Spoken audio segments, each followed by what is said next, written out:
Hey guys, what's good? Troublemaker here, Insanity Family. I just finished doing the WWE TLC 2013 review, what I liked about it pretty much.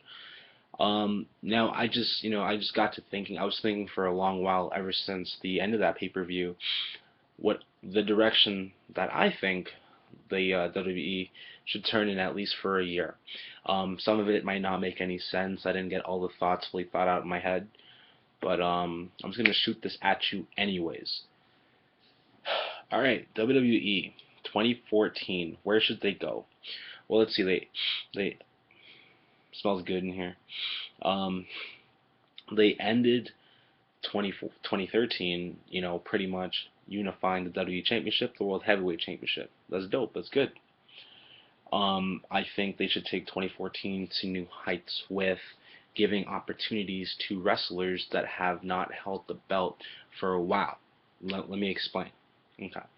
Each month, you know, they already do this, intentionally, but I gave it a little more a little more thought in my head. Anyways, check this out. This is what I think. 2014 should go like this: Royal Rumble, every superstar in there has a fair chance of winning the one Royal Rumble and being able to move on to WrestleMania to fight for the championship. You don't necessarily have to fight who's the current champion. Um, Now, we're probably going to see a John Cena Randy Orton rematch at Royal Rumble.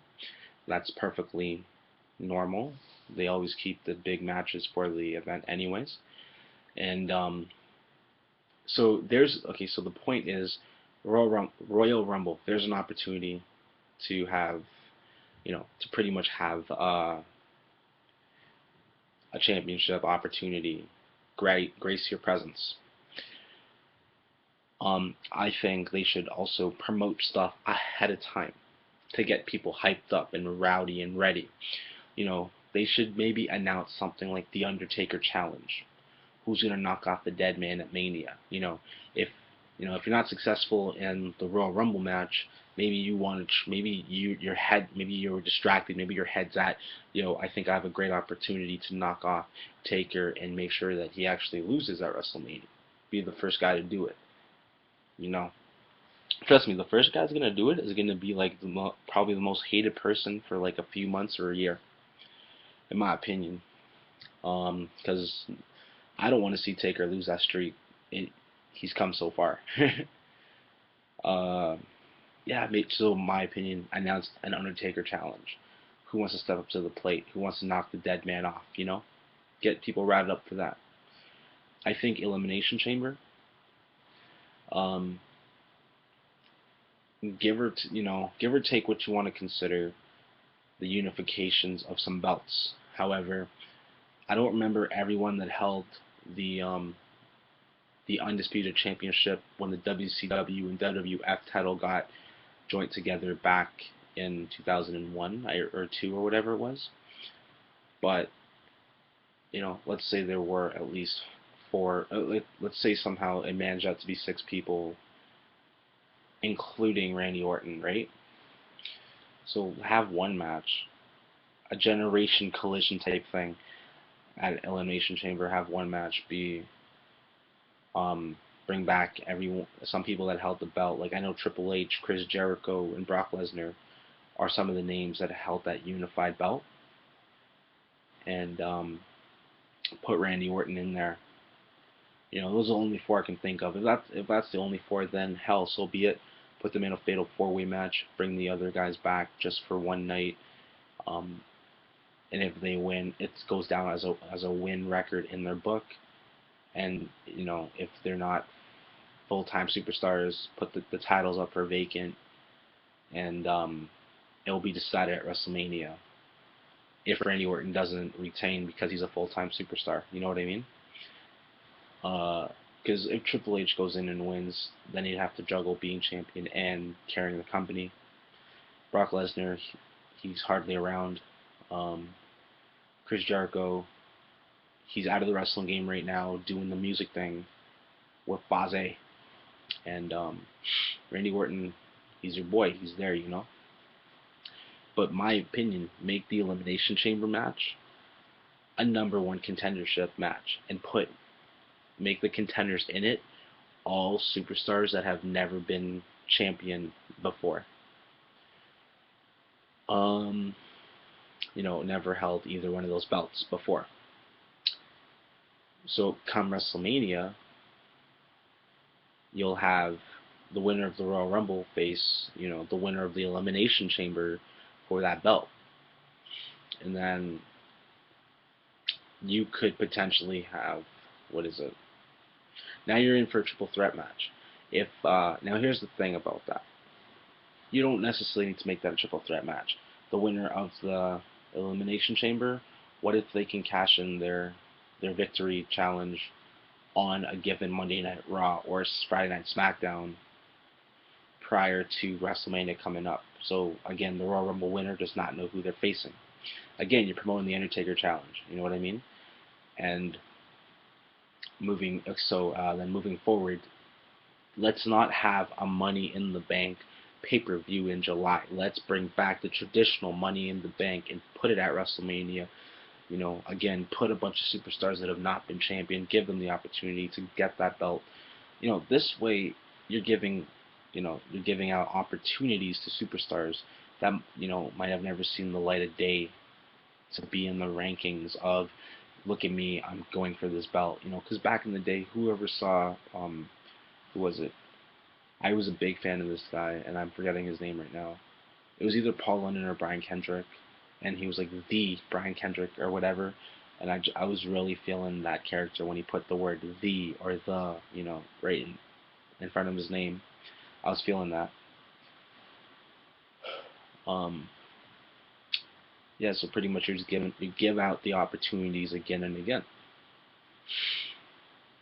And then, again, you're promoting the Undertaker challenge. Undertaker's going to come back at Mania. Who's he going to face? Then run some regular pay-per-views, because you need to. Like, I would say April, run Backlash. January, February, March, April.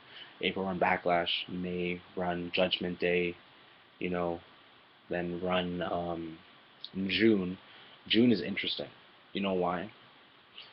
Because it would be good to grab a target audience of school kids, high school to elementary school kids, and I'm pretty sure that is a giant portion of the target audience as of late. So June would be a sick time to bring back the King of the Ring pay-per-view. Thus, again, winner of the King of the Ring getting a championship shot. That'd be a great idea. Instead of having some random pay-per-view in July, make July Cyber Sunday. Put the fans in charge of who gets the next title shot. You know what I mean? Let them have some decisions, some leeway. That because sometimes in in the summer months, it's hard to promote some of these pay-per-views because a lot of people are busy with their families or friends doing this, that, the other thing. Keep the fans interactive with what's popping up. Utilize the WWE app, Hulu, and WWE. What happened to Tout? What the hell? They don't talk about Tout no more. August, you obviously have SummerSlam. Now September is a thing between Unforgiven and Breaking Point for me. I'd say go for Breaking Point because that's where you put the submission masters up against each other. Run your storylines, whatever they may be. So far you've had January, February, March, and July. No, March, June, and July. Those are five months worth of opportunities. Given around getting championship shots to people that are probably not even up in the rankings for the championship shots. You know what I mean? But it gives them all the wrestlers go into the WWE for the opportunity to become champion, to solidify themselves, not just to be a gimmick, not just to be there and then next day not there. That's not fair. At least this is the road that I would see awesomely a good pursuing moment. Then when it came to like October, run something, run the No Mercy pay-per-view. Just do it. um, October, November, run your Survivor Series, and December. This is totally where my head came into play again, and it's like called December Extreme Taboo Tuesday. Let that be your pay-per-view. Let it be on the Tuesday night in December. Um, let the fans decide the hardcore, craziest matches, that you'll see of the year, pretty much. And again, taboo, but let the lineup for the undisputed belts or whatever be guys that don't usually get title shots, and let the fans decide, you know, who's going to be in the match, what type of match is going to be, this, that, and the other thing. And that, ladies and gentlemen, is a majority of what was running through my head when I was thinking where the WWE should lead their 2014. Base it around the title. That's a personal. That's really dope, in my opinion. A lot of people are probably watching this going, "This guy's crazy." I like what I'm seeing right now, or whatever. Um, let's see. The other thing I totally didn't work the kinks out, but in my head, they should run like a WrestleMania challenge to the cities. Pretty much let all the cities participate or whatever that usually get wrestling pay-per-views and events in their area, and let's say like who can ever sell the most merch or sell out a spot, in the most pubs or the most viewing places or whatever. Like the best movie theater to host this shit, you know. And then, because I know for a fact they probably have WrestleMania lined up from here to Kingdom Come, but if they don't, set like for 1 year, get a city so riled up to have WrestleMania in their town, and pretty much run this contest for you know, for every city that wants to participate, whatever. Um, and then pretty much not this, like, obviously WrestleMania will have come and passed, and not the next WrestleMania because it's obviously already has a booking, but the year after, you guys are working towards this challenge of the year after getting the WrestleMania 2 years from now in your town. You know why you did it? Because you helped bring people together to watch wrestling in so and so location, and because of your hard street team efforts, your town got selected for this, and you know now maybe give them some complimentary tickets or whatever to the event. The organizers or whoever really put their heart into it. You know what I mean? I think it could be a big social media wave if it was worked right. So, this video has gone on for a long time, but to my opinion, I don't even think it was boring. This is just what's running around in my head. Like, if I didn't even jump into storylines or nothing. I'm just saying, championship-wise, I think they should go down the road of the championship because they just unified the belts at the end of the year, and I personally think they went about it the wrong way. If they were talking about it for so long, like they proclaimed they did, they should have been advertising it. Oh, TLC will unify the belts. Doesn't matter who's the champions at that point. Who's ever the champions at that point obviously deserve to be champions because they worked so hard to get the belts or whatever. You know what I mean? And then gives them such a stronger fighting chance. Let me tell you something. I would have preferred to see Damian Sandow versus Dolph Ziggler, and these are two guys I don't really like even that much, but I would have preferred to see them in the TLC match because of all the hardcore matches they've been through in the past month or whatever on Raw and all that. They were entertaining, they were fun, they were energetic, they were amazing to see. I would have loved to see them fight for the belt.